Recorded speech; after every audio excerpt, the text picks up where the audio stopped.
I'm Camille. My day job is I'm a florist, which is really cool. But I also do cards. I also take photos. I do hair. I do makeup. I basically just like make different things. Everything first happened when I was 16. I was at like a house party at one of my really close friends' house, and someone stole my keys out of my purse and crashed my whip. And I was so devastated. I fell to my knees and I was bawling my eyes out. I'm like, who would do this to me? Like, take me to the psychic. I'm gonna find out who did it and kill them.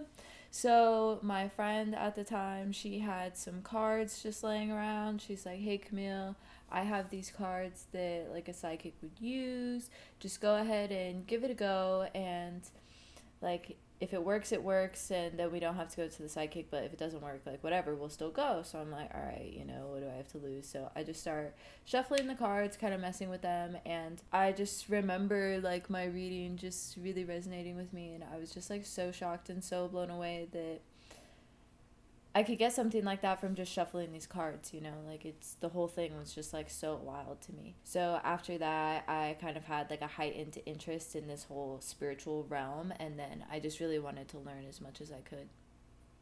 My mom's Catholic and my dad is Christian. My grandma, she was very, very involved in the church, and that was always really refreshing to go see whenever I did. But all the more mystic shit that I do, I had to really learn all by myself, which I mostly learned from books and just practice, really. Crystals are really important. I think that a big part of it in general is just kind of sitting with crystals and like meditating with them and picking specific ones for specific things, putting them in specific areas, like whatever works for you. It's important that you do that. I started doing an egg cleanse every Sunday, which is really nice. I did one once because I was just feeling so gross. Like I was feeling like heavy and like groggy, and I just had like a mild headache all the time. Like I don't know, I literally just like felt disgusting. And I'm like, "Oh my god, what is going on?" And one of my friends was telling me that she was like obsessed with these egg cleanses, so I did like 4. And they started out like really gross, and then they got cleaner and cleaner, and it's nice. I do it like every Sunday to just kind of cleanse me and my environment from any sort of like negative energy that they could have picked up just from floating around. So energy is just like everywhere, so it can get like stuck on you or your environment just from a variety of things. I like to set it out for a couple hours so it can like come to room temperature, because I feel like if it's the same temperature as your body, it's easier for the energy to transfer into the egg. Which all of that works, like the ideology of it is that because an egg has life force energy in it, the negative energy that's in and around you will go into it because it's going to another life form. Tarot and oracle cards I've always been very interested in. The difference is that the tarot is about your relationship to each card, kind of how they make you feel. It's supposed to be the book without words, so it's up for interpretation, but they all have the same recipe. So when you pick a tarot deck, it's very important that you resonate with it, that you think it's really beautiful. I only practice with one tarot deck specifically, but I have like a bunch of different oracle decks.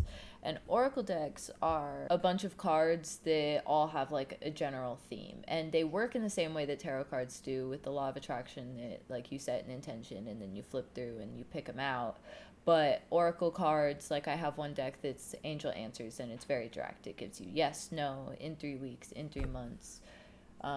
So that's great for things that require a very direct answer. And then I have some that are like messages from your angels, that will be like specific little messages that different angels will have for you. I have like a life purpose oracle deck, so that helps when people are like kind of asking, what should I do? It gives them a sense of things that are essential to their life path.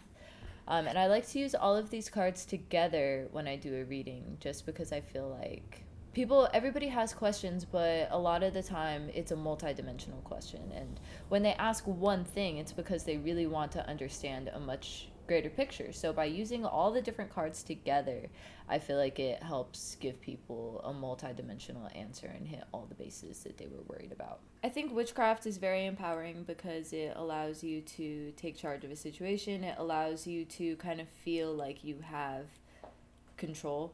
I used to do a lot more like magic and spell work maybe a couple years ago. I think that with a lot of magic and just really anything of that realm, anytime you're going to be manifesting things, anytime that like you're basically taking charge of a situation like that, it's what you thought was best for you, not what may have actually been best for you. A lot of the like bad rap that witchcraft has comes from people really just being scared. And it is a scary thing, you know what I mean? Like, you could definitely fuck some shit up. It takes a lot of research to really do everything right in the way that it ought to be done, and I think people don't want to take the time to do the research. Plus it just seems weird, so they don't want to mess with it. But if you know how to do it right, then it's really empowering, because really no matter what situation you come into, no matter what happens to you, you kind of know what you need to do to handle it, because now you're not just looking at like the situation for just what it is, the small situation. You're looking at the whole bigger picture and how it affects your life, how it affects your whole internal karma. Like, it really opens up how big everything is and how it's just a part of something. So it helps you kind of release from just your immediate expectations. I think that it just kind of being out there more often is good, just because it helps people not be so judgmental about it.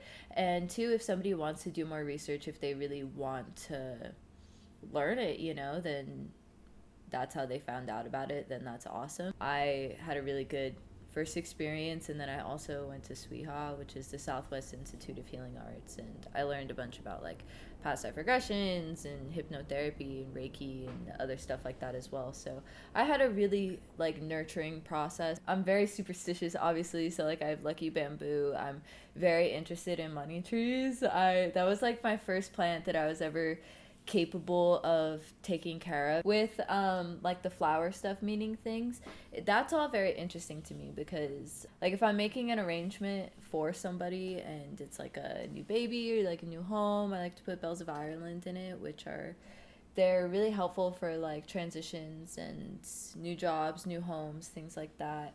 With all of the spiritual things that I do, it's nice because it helps me just kind of release attachment from the things that I'm making with my art, which I feel like makes it more natural and more organic. And just the whole general sense, most of what I shoot is like nude women, so I try to make it really like pure and natural and just kind of them in like a natural and vulnerable state. The most important thing about spell work and witchcraft and all that stuff is your intentions. So anything that you do is going to come back to you times 3. So you just have to make sure that you have pure intentions and that you're doing everything for the greater good, not just for your good, for the greater good.